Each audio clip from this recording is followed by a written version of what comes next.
Hello and thanks for joining me. I just wanted to give a quick kind of first impression of the Trek Allant Plus 7S. This is my first e-bike. I ride mountain bikes mostly, but I wanted something to get back and forth to work. I live in the South Denver metro. Traffic's kind of crazy, and it's really the worst part of my day. And so I thought, you know, if I could get the worst part of my day, it's worth a shot, right? This is my, let's see, I bought this Tuesday, it's Friday, so I have a few days on it, right around 100 miles. Here are my first impressions. For the most part, it is awesome. I love this thing. There's very little I don't like about it, but I don't know, let's go ahead and get the bad news out of the way first. The controller. This is my biggest gripe. It takes batteries. So I have this big battery down here that can do all sorts of work, and I didn't know when I bought the thing that you had to put extra batteries. You can maybe see down here. This thing takes its own set of batteries, and when these batteries go dead, you're dead in the water. You don't get to go anywhere. You get to find somewhere to find some. I think it's CR 2016. Takes a pair of those. I have a set in here now. Thankfully, I I started digging around, looking for some manuals and whatnot. Unfortunately, Trek doesn't provide all that stuff. You have to go to the Bosch website to get the manual for the controller. Really, the only thing that this came with was this Bible about that thick of, I guess, legal stuff, how not to kill yourself, hurt yourself. But they didn't really tell you anything else about the bike. No operator's manual for this guy, and there are some features that aren't obvious. You have to kind of figure it out, or go get that manual from Bosch. You know, the care and feeding of the battery, the motor, none of that stuff comes with it. So you know, but once you find it over on Bosch's website, you're good to go. What else? The front fender was a little bit, it's still a little bit tight, but I can ride it. Came with it. It was actually rubbing the wheels a little bit after I took it home in my truck. Little bit my fault, but it has these adjusters. You can turn these screws out a little bit, and then it has this lock nut on there to keep that to bring those out just a little bit. Let's see what else. I think that, oh, the fork. So the preload adjuster, this is a spring, it's not an air fork. It's stuck. I can turn it about that far as you can see. It makes no adjustment to the preload at all. I think this was set up for a much heavier rider than me. You can tell how much of the fork I've used, and that's hopping it off of stuff and kind of seeing what it'll do. Haven't even used half the travel, and that was kind of abusing it a little bit. That's about it. Other than that, I mean, it's heavy, but it's an e-bike, right? So that was expected. I have to carry this up a couple flights of stairs. When I get back tonight, I'm gonna try walk mode. I didn't think about that before, but I'll let you know how it works. Let's see, what else? What do I like? So this light is a whole lot more useful than I thought it would be. It's still not, you know, it's good for 15 miles an hour or so. You get above that, you kind of need some more. I don't have it on right now, but I have a Night Rider Lumina 900 on here that does the trick. It actually works really well with this. kind of fills in the gap. This one, it's kind of designed to keep the light out of people's eyes, you know, that are coming toward you. Does a really good job of that, but again, when you're moving kind of fast, it's you need a little bit more.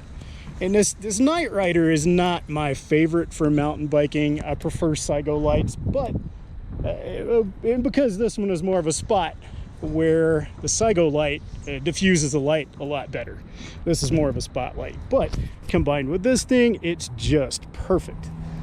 What else? The brakes. The brakes are great. So I use XT and SLX on my other bikes, and I hated these at first, but they weren't bedded in.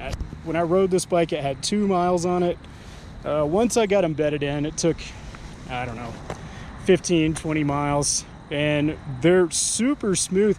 I think I like them at least as much as my other brakes, probably because these are dual pot, and I have singles on my other bikes. Those brakes are a little bit older. Tires are pretty good. When I test rode this and my first ride, I took it out that night and rode for several hours. Just, you know, you got to wear the new off. I rode through a lot of mud.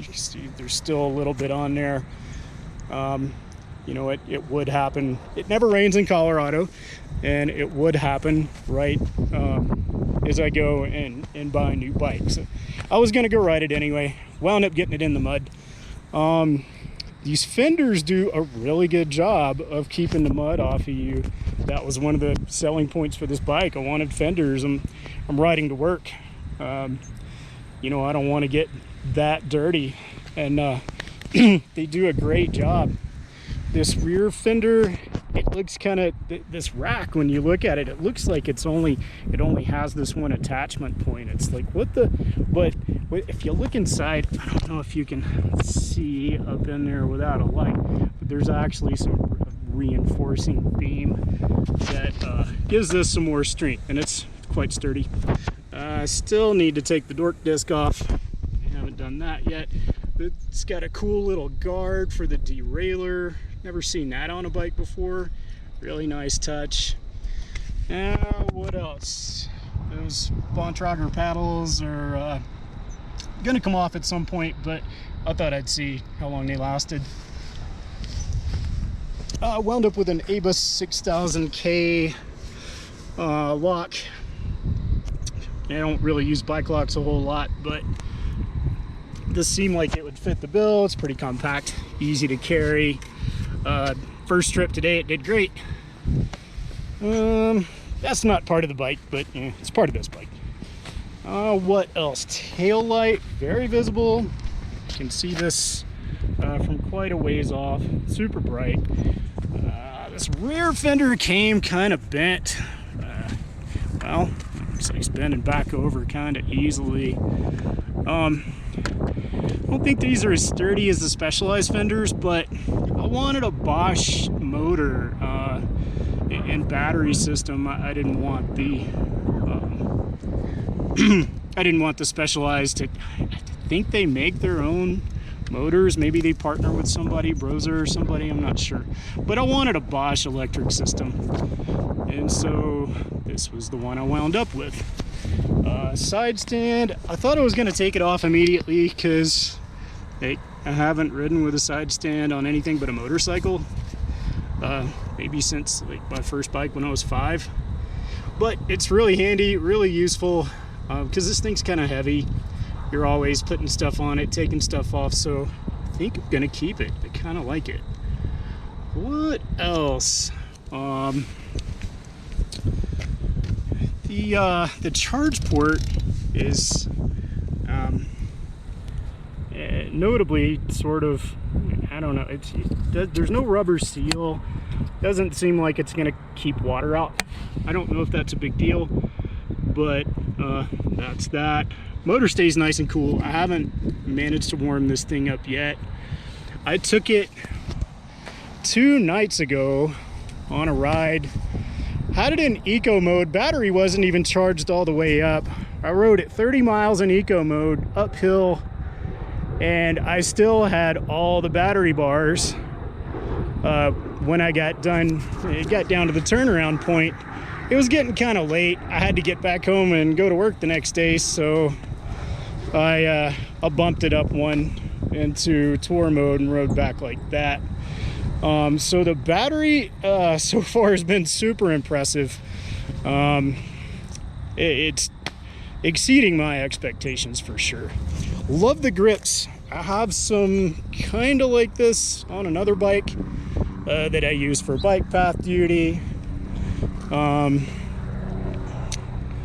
What else? Cockpit's pretty comfortable. The bars are on the narrow side.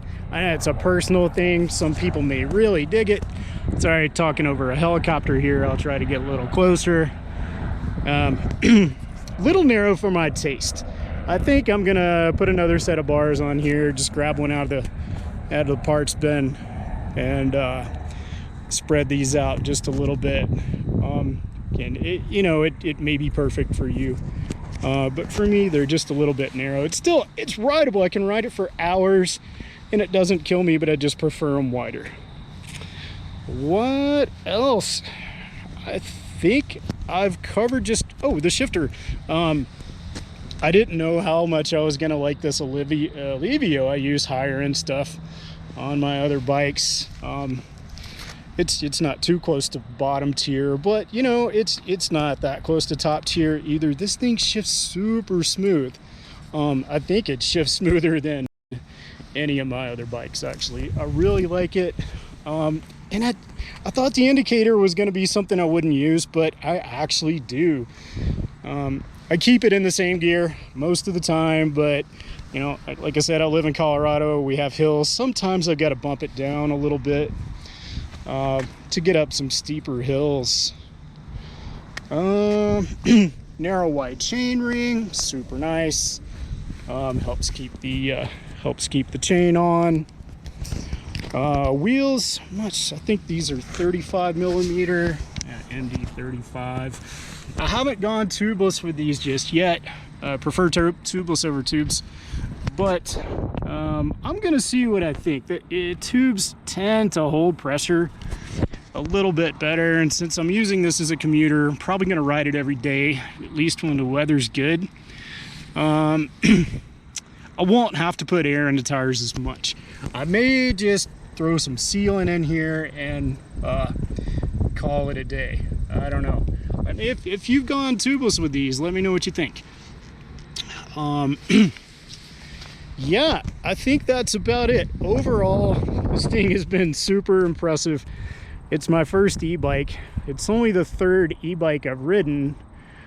It's the first e-bike I test rode after I decided I was going to buy one, and I fell in love with it. It was everything that I wanted it to be, and it still doesn't disappoint.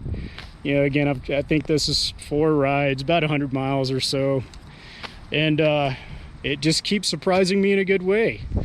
So yeah, that's it. Hope you enjoyed, and ride safe. We'll see you next time.